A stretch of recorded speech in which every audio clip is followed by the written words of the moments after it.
Pulivendula MLA Jaganmohan రెడ్డిపై ఆంధ్రప్రదేశ్లో సరికొత్త కేసు నమోదైంది. ఈ దెబ్బతో నన్ను కూడా అరెస్టు చేస్తారా అనేటువంటి భయంతో జగన్మోహన్ రెడ్డి ఉన్నట్టుగా తెలుస్తా ఉంది.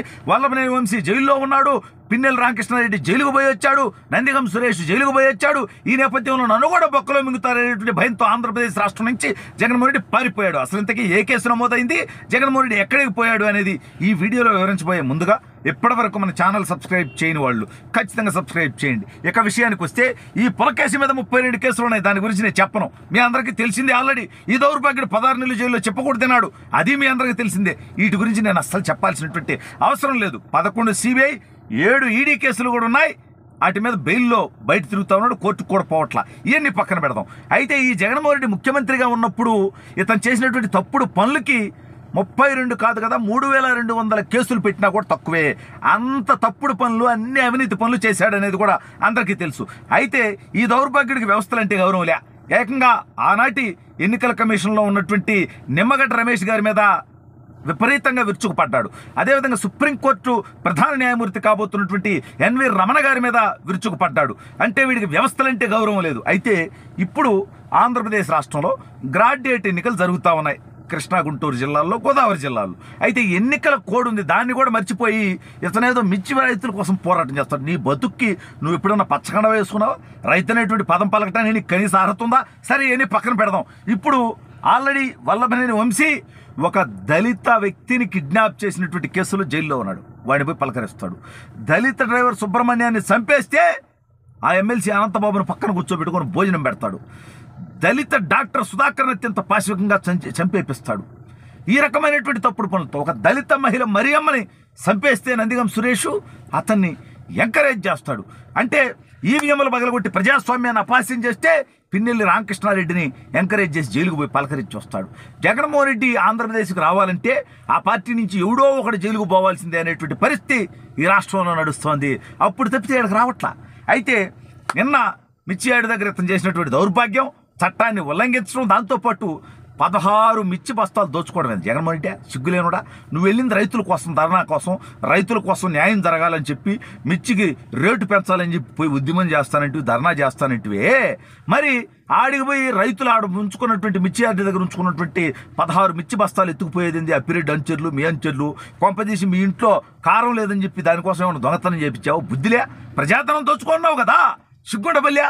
సరే, ఇప్పుడు జగన్మోహన్ రెడ్డి మీద ఒక కేసు ఆంధ్రప్రదేశ్లో గుంటూరులో ఎన్నికల సంఘం యొక్క నిబంధనలు అతిక్రమించినందుకు, అదేవిధంగా అక్కడ రాకపోకలకు అంతరాయం కలిగించినందుకు, పర్మిషన్ లేకుండా చేసినందుకు కేసు నమోదైంది. అయితే ఈ కేసులోనే బొక్కలో పోతాడనేటువంటి భయం జగన్మోహన్ రెడ్డి పట్టుకుంది.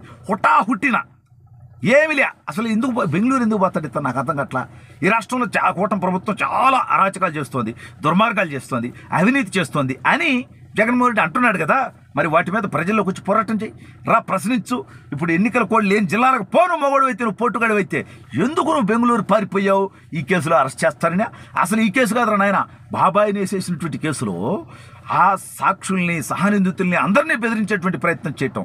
దస్తగిరి జైల్లో ఉంటే జైలుకు కూడా శివశంకర్ రెడ్డి కొడుకు చైతన్యారెడ్డిని పంపించి మెడికల్ క్యాంప్ పేరిట ఆ దస్తగిరిని భయభ్రాంతులకు గురి చేయటం, అతనికి డబ్బులు ఆఫర్ చేయటం, ఏం చండాల పనులు జగన్మోహన్ రెడ్డి నువ్వు చేసేయని ఒక తప్పు చేయటం, ఆ తప్పును కప్పించుకోవటానికి. ఇవాళ వంశీ జైల్లో ఎందుకున్నాడు?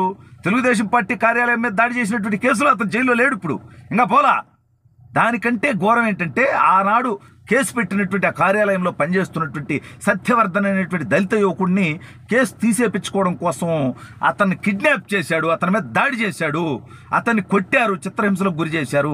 దానికి సంబంధించినటువంటి కేసులో జైల్లో ఉన్నాడు. అంటే ఒక తప్పు చేయటం, ఆ తప్పును కప్పిపుచ్చుకోవడం కోసం, ఆ తప్పు బయటపడకుండా ఉండటం కోసం, శిక్షలు తప్పించుకోవడం కోసం మరిన్ని తప్పులు చేయటం, ఆ తప్పుల్లో మళ్ళీ దొరికిపోవటం, ఈ రకమైనటువంటి దౌర్భాగ్య బతుకు ఎందుకు? ఆనాటి పరిటాల రవీంద్ర గారి హత్య కేసులో కూడా మీరు చూస్తే మధుసిని చంపేశారు, ఓం ప్రకాష్ని చంపేశారు, అదేవిధంగా ఏకంగా సూరిని చంపేశారు. అంటే ఒక వ్యక్తిని వీళ్ళకి నచ్చని, వీళ్ళకి ఇబ్బంది అనుకుంటే వాళ్ళని చంపేయటం, ఆ తర్వాత దాంట్లో ఎవరెవరైతే పాత్రదారులు ఉన్నారో వాళ్ళందరినీ కూడా చంపేయటం అనేటువంటి కార్యక్రమం మొదలు పెడతా ఉంటారు ఈ దౌర్భాగ్యమైనటువంటి వ్యక్తులు. ఇప్పుడు జగన్మోహన్ రెడ్డి మీద ఉన్నటువంటి 32 కేసులకి మళ్ళీ ఇదొక కేసున యాడ్ అయిపోయింది, 33వ కేసు. అయినా సిగ్గా ఇగ్గా 33 కేసులు నీ డిక్కీ కింద పెట్టుకొని కనీసం కోర్టుకు విచారణకు హాజరవ్వకుండా ప్రజాధనాన్ని దోచుకొని ఇంకా నువ్వు రాజకీయాలు చేసేటువంటి ప్రయత్నం చేస్తున్నావంటే ప్రజలు నీ నికృష్ట పరిపాలన చూసిన తర్వాత 11 సీట్లు వచ్చిన తర్వాత కూడా ఇంకా బుద్ధి లేకుండా ఇంకా నువ్వు ఎదుటోళ్ళ మీద నిందలేస్తాను, ఆరోపణలు చేస్తాను. చిన్న పిల్ల దేవికారెడ్డి అనేటువంటి పిల్లని తీసుకొచ్చి ఆ పిల్లని అల్లరిపాలు చేశావు, వాళ్ళతో డ్రామాలు వేపిస్తావు. నీ ఐపాక్ డ్రామాలు, నీ పేటీఎం డ్రామాలు రాష్ట్ర ప్రజలకి తెలిసిపోయే నీ బతుక్కి నువ్వు అధికారంలో ఉండటానికి కాదు కదా, ప్రతిపక్షంలో ఉండటానికి కూడా నువ్వు అర్హత లేదు జగన్మోహన్ రెడ్డి అని ప్రజలు తేల్చి ప్రతిపక్ష నేత హోదా కూడా లేకుండా 11 సీట్లకు పరిమితం చేసినా కానీ బుద్ధి జ్ఞానం లేకుండా జగన్మోహన్ రెడ్డి ఇంకా ఇటువంటి నికృష్ట పనులు చేస్తున్నాడు.